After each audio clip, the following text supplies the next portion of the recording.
Hi hello ನಮಸ್ಕಾರ friends, welcome back to my channel. ಇವತ್ತಿನ recipe ತುಂಬಾ ಸ್ಪೆಷಲ್ ಅಂತಲೇ ಹೇಳ್ಬೋದು.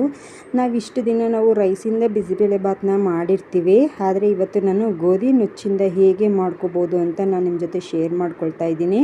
ಇದು ತುಂಬಾ ಟೇಸ್ಟಿಯಾಗಿರುತ್ತೆ. ಹಾಗೆ ಅದಕ್ಕಿಂತ ಮುಂಚೆ ನನ್ನ ಚಾನಲ್ನ ಹೊಸದಾಗಿ ನೋಡೋರು ಸಬ್ಸ್ಕ್ರೈಬ್ ಮಾಡಿ ನೋಡಿ, ಪಕ್ಕದಲ್ಲಿರುವ ಬೆಲ್ಲೈಕನ್ನ ಕ್ಲಿಕ್ ಮಾಡಿ. ಹಾಗೆ ವಿಡಿಯೋ ಇಷ್ಟ ಆದಲ್ಲಿ ನಿಮ್ಮ ಫ್ರೆಂಡ್ಸ್ ಹಾಗೆ ಫ್ಯಾಮಿಲಿ ಜೊತೆ ವಿಡಿಯೋ ಶೇರ್ ಮಾಡೋದನ್ನು ಮರಿಬೇಡಿ. ನಿಮ್ಮ ಅನಿಸಿಕೆ ಅಭಿಪ್ರಾಯಗಳನ್ನ ಕಮೆಂಟ್ ಮಾಡಿ ಅಂತ ಕೇಳ್ಕೊಳ್ತಾ ರೆಸಿಪಿ ಶುರು ಮಾಡೋಣ. ತಡ ಮಾಡೋದು ಬೇಡ. ನಾನಿಲ್ಲಿ ಗೋಧಿ ನುಚ್ಚು 1 kg ಆಗೋಷ್ಟು ಗೋಧಿ ನುಚ್ಚನ್ನು ತೊಗೊಂಡಿದ್ದೀನಿ. ಇವಾಗ ಇಷ್ಟನ್ನು ನಾವು ಬಳಸಲ್ಲ. ಈ ಲೋಟದಲ್ಲಿ 1 ಲೋಟ ಆಗೋಷ್ಟು, ನಾನಿಲ್ಲಿ 3 ಜನಕ್ಕೆ ಮಾಡ್ತಿರೋದ್ರಿಂದ ಮೆಜರ್ಮೆಂಟ್ ತೊಗೊಳ್ತಾ ಇದ್ದೀನಿ. 1 ಲೋಟ ಆಗೋಷ್ಟು ಗೋಧಿ ನುಚ್ಚನ್ನು ತೊಗೊಳ್ತಾ ಇದ್ದೀನಿ. ಹಾಗೆಯೇ ಬೇಳೆ, ಈ ಬೇಳೆನ ನಾನಿಲ್ಲಿ ಕಾಫಿ ಲೋಟ ಬರುತ್ತಲ್ವ, ಆ ಲೋಟದಲ್ಲಿ 1 ಲೋಟ ಆಗೋಷ್ಟು ಬೇಳೆ ತೊಗೊಳ್ತಾ ಇದ್ದೀನಿ. ನೋಡಿ, ಗೋಧಿ ನುಚ್ಚು ಈ ರೀತಿ ಇರುತ್ತೆ, ಇನ್ನೂ ಸಣ್ಣನೂ ಬರುತ್ತೆ. ಆದರೆ ಬಿಸಿಬೇಳೆ ಭಾತ್ಗೆ ಈ ರೀತಿ ಇದ್ದರೆ ಚೆನ್ನಾಗಿರುತ್ತೆ. ನಾನಿಲ್ಲಿ ಕುಕ್ಕರಿಗೆ 1 ಲೋಟ ಆಗೋಷ್ಟು ತೊಗರಿ ಬೇಳೆ ಹಾಗೆ ಗೋಧಿ ನುಚ್ಚು ಇಷ್ಟನ್ನು ಸಹ ಹಾಕಿ ಇದನ್ನು ಚೆನ್ನಾಗಿ 1-3 ಸಲ ವಾಶ್ ಮಾಡ್ಕೊಳ್ತೀನಿ. ಇದನ್ನು ವಾಶ್ ಮಾಡಿದ ನಂತರ ಇದಕ್ಕೆ ನೀರು ಹಾಗೆ ಉಪ್ಪು ಇಷ್ಟನ್ನು ಹಾಕಿ ಮುಚ್ಚಿಡಬೇಕು. ನಾನಿಲ್ಲಿ ಹಾಗೆ ಸ್ವಲ್ಪ ಆಯಿಲ್ನ ಸೇರಿಸ್ತಾ ಇದ್ದೀನಿ. ನಾನು 1 ಲೋಟ ಅಂದರೆ ಬೇಳೆ ತೊಗೊಂಡಿದ್ದೀನಿ, ಇದರಲ್ಲಿ 2 ಲೋಟ ನೀರು ಹಾಕಿದ್ದೀನಿ. ಹಾಗೆಯೇ ನಾವು ಗೋಧಿ ನುಚ್ಚು ತೊಗೊಂಡಿದ್ದೀವಲ್ಲ, ಅದರಲ್ಲಿ 3 ಪಟ್ಟಾಗೋಷ್ಟು ನೀರನ್ನು ಹಾಕಿದ್ದೀನಿ. ಇಷ್ಟನ್ನು ಹಾಕಿ ಅದನ್ನು 3 ವಿಷಲ್ ಹಾಕಿಸ್ಬೇಕು. ಇಲ್ಲಿ ತರಕಾರಿಗೆ ನಾನು ಬಟಾಣಿ, ಕ್ಯಾರೆಟು, ಟೊಮೆಟೊ 4 ಹಾಗೆ ಹುರುಳಿಕಾಯಿ ಇಷ್ಟನ್ನು ಸಹ ತೊಗೊಂಡಿದ್ದೀನಿ. ನಿಮ್ಗೆ ಯಾವ ತರಕಾರಿ ಬೇಕೋ ಅದನ್ನು ಆ್ಯಡ್ ಮಾಡ್ಕೋಬೋದು. ಇಷ್ಟೇ ತರಕಾರಿ ಹಾಕಿದ್ರೂ ಚೆನ್ನಾಗಿರುತ್ತೆ. ಇದಿಷ್ಟನ್ನು ಹಾಕಿ ಸ್ವಲ್ಪ ನೀರು ಹಾಕಿ ಇದಕ್ಕೂ ಸಹ ನಾವು ರುಚಿಗೆ ಎಷ್ಟು ಬೇಕೋ ಅಷ್ಟು ಉಪ್ಪನ್ನು ನೋಡ್ಕೊಂಡು ಹಾಕೋಬೇಕು. ಹಾಕ್ಬಿಟ್ಟು ಇದನ್ನು ಸಹ 1 ವಿಷಲ್ ಹಾಕಿಸ್ಬೇಕು, ಸಾಕಾಗುತ್ತೆ.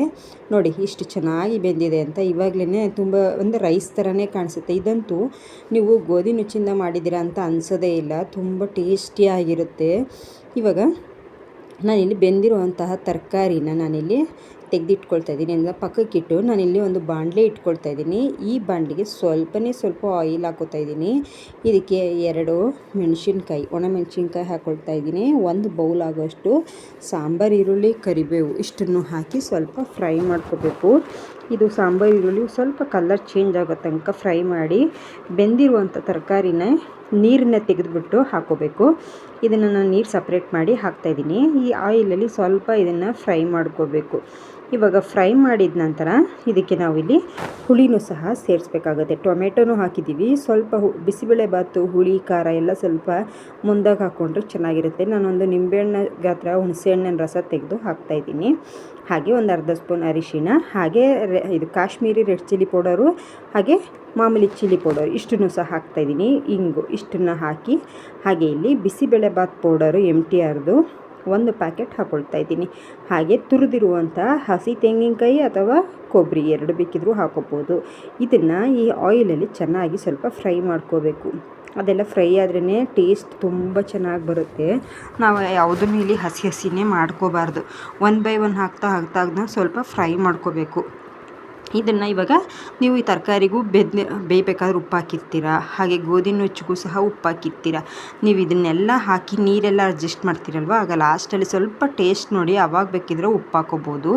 ನಾನು ಬೆಂದಿರುವಂತಹ ಗೋಧಿ ನುಚ್ಚಿರುತ್ತಲ್ಲ, ಅದಕ್ಕೆ ಇವಾಗ ನಾವು ಎಲ್ಲ ಫ್ರೈ ಮಾಡಿರ್ತೀವಿ. ಇದನ್ನು ಹಾಕ್ಬಿಟ್ಟು ಸ್ವಲ್ಪ ಅದನ್ನು ತಿರುಗಿಸಿ ಪಕ್ಕದಲ್ಲಿ ಸ್ವಲ್ಪ ನೀರನ್ನು ಇಟ್ಕೋಬೇಕು, ಬಿಸಿ ನೀರನ್ನ. ಅದನ್ನು ಇವಾಗ ಹಾಕ್ಬಿಟ್ಟು ಇವಾಗ ಚೆನ್ನಾಗಿ ಮಿಕ್ಸ್ ಮಾಡ್ಕೋಬೇಕು. ಇದನ್ನು ಮಿಕ್ಸ್ ಮಾಡಿ, ಇದು ನೀವು ಗೋಧಿ ನುಚ್ಚಿಂದ ಮಾಡಿದ್ದೀರಾ ಅಂತ ಅನಿಸೋದೇ ಇಲ್ಲ. ನಾನಿಲ್ಲಿ ಸ್ವಲ್ಪ ಕೊತ್ತಂಬರಿ ಸೊಪ್ಪು ಹಾಗೆ ಸೀಳಿರುವಂಥ ಹಸಿಮೆಣ್ಸಿಕಾಯಿನ ಲಾಸ್ಟಲ್ಲಿ ಹಾಕ್ಕೊಳ್ಳಿ. ತುಂಬ ಟೇಸ್ಟ್ ಅಂತೂ ಅದ್ಭುತವಾಗಿರುತ್ತೆ, ಸ್ವರ್ಗ ಅಂತಲೇ ಹೇಳ್ಬೋದು. ಇದು ಬಿಸಿ ಹಾಕ್ಕೊಂಡು ಸ್ವಲ್ಪ ತುಪ್ಪ ಹಾಕ್ಕೊಂಡು, ಬೂಂದಿ ಇದ್ದರೆ ಬೂಂದಿ ಹಾಕ್ಕೊಂಡು ತಿನ್ನಿ. ಖಾರ ಬೂಂದಿ ಇರುತ್ತಲ್ವ, ಪ್ಲೇನ್ ಬರುತ್ತೆ ನೋಡಿ, ಆ ಬೂಂದಿ ಹಾಕ್ಕೊಂಡು ತಿಂತಾಯಿದ್ರೆ ತುಂಬ ಚೆನ್ನಾಗಿರುತ್ತೆ. ಪ್ರಾಮಿಸ್ ಮಾಡಿ ಹೇಳ್ತೀನಿ, ಒಂದ್ಸಲ ಟ್ರೈ ಮಾಡಿ. ನಾನಿಲ್ಲಿ ಮೇಲಿಂದ 1 ಸ್ಪೂನ್ ತುಪ್ಪ ಹಾಕ್ತಾಯಿದ್ದೀನಿ. ಹಾಕಿ ಇದನ್ನು ಚೆನ್ನಾಗಿ ಮಿಕ್ಸ್ ಮಾಡಿ, ಇದು ಇವಾಗ ನೀವು ಮಾಡಿ, ನೀವು ಆಫ್ಟರ್ನೂನೇ ಬೇಕಿದ್ರೆ ತೆಗೆದು ನೋಡಿ. ನೀವು ಇವಾಗ ಎಷ್ಟು ತೆಳು ಮಾಡಿರ್ತೀರ ಅಷ್ಟೇ ತೆಳುನಲ್ಲಿ ಇರುತ್ತೆ. ರೈಸಲ್ಲಿ ಮಾಡಿದರೆ ನೀವು ಬೆಳಗ್ಗೆ ಮಾಡಿ ಒಂದು ಅರ್ಧ ಗಂಟೆ 1 ಅವರ್ ಬಿಟ್ಟರೆ ಸ್ವಲ್ಪ ಗಟ್ಟಿಯಾಗಿಬಿಡುತ್ತೆ. ಆದರೆ ಇದಂತೂ ನೀವು ಯಾವ ರೀತಿ ಮಾಡಿರ್ತೀರ ಅದೇ ಥರನೇ ಇರುತ್ತೆ. ಒಂದು ಸಲ ಟ್ರೈ ಮಾಡಿ ಹೇಗೆ ಬಂತು ಅಂತ ಕಮೆಂಟ್ ಮಾಡೋದನ್ನು ಮರಿಬೇಡಿ. ಹಾಗೆ ಈ ರೆಸಿಪಿ ನೋಡಿದ್ದೀರ ಅಲ್ವಾ, ಇಷ್ಟ ಆದರೆ ನಿಮ್ಮ ಫ್ರೆಂಡ್ಸ್ ಹಾಗೆ ಫ್ಯಾಮಿಲಿ ಜೊತೆ ವಿಡಿಯೋನ ಶೇರ್ ಮಾಡಿ. ಹಾಗೆ ನೆಕ್ಸ್ಟು ಹೊಸ ರೆಸಿಪಿ ಜೊತೆ ಮತ್ತೆ ನಾನು ನಿಮ್ಮ ಜೊತೆ ಸಿಗ್ತೀನಿ. ಅದಕ್ಕಿಂತ ಮುಂಚೆ ನನ್ನ ಈ ರೆಸಿಪಿ ಇಷ್ಟ ಆದಲ್ಲಿ ಪ್ಲೀಸ್ ಸಬ್ಸ್ಕ್ರೈಬ್ ಮಾಡಿ ನೋಡಿ, ಪಕ್ಕದಲ್ಲಿರುವ ಬೆಲ್ ಐಕನ್ನ ಕ್ಲಿಕ್ ಮಾಡೋದನ್ನು ಮರಿಬೇಡಿ. ಇದರಿಂದ ನಿಮಗೆ ನೋಟಿಫಿಕೇಷನ್ ಬರುತ್ತೆ. ನೀವು ಸಬ್ಸ್ಕ್ರೈಬ್ ಮಾಡೋದ್ರಿಂದ ಅದು ಫ್ರೀ ಇರೋದ್ರಿಂದ ಪ್ಲೀಸ್ ಒಂದು ಸಬ್ಸ್ಕ್ರೈಬ್ ಮಾಡಿ ಸಪೋರ್ಟ್ ಮಾಡಿ ಅಂತ ಕೇಳ್ತೀನಿ. Thank you for watching. ಹಾಗೆ ನಿಮ್ಮ ಅನಿಸಿಕೆ ಅಭಿಪ್ರಾಯನ ಕಮೆಂಟ್ ಮಾಡೋದನ್ನು ಮರಿಬೇಡಿ. ಮತ್ತೊಂದು ಹೊಸ ರೆಸಿಪಿ ಜೊತೆ ಮತ್ತೆ ನಾನು ನಿಮಗೆ ಸಿಗ್ತಾ ಇರ್ತೀನಿ.